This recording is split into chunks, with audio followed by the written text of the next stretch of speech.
Hello, I'm here to show you how to make your coming soon no showings listing active within the MLS.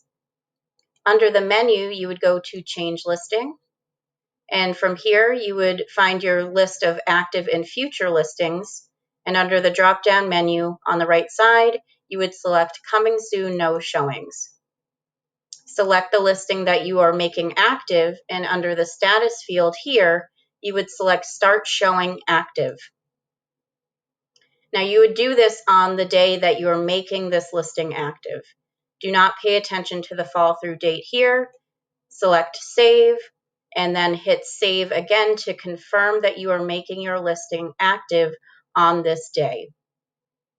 You can also do this by going to the quick search and finding your coming soon no showings listing.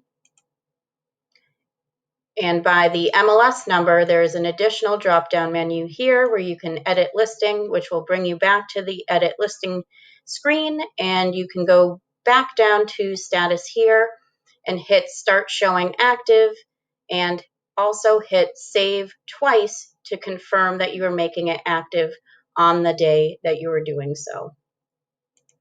If you need to change your active listing date or your start showing date, you must contact the MLS office at mlssupport@cciaor.com.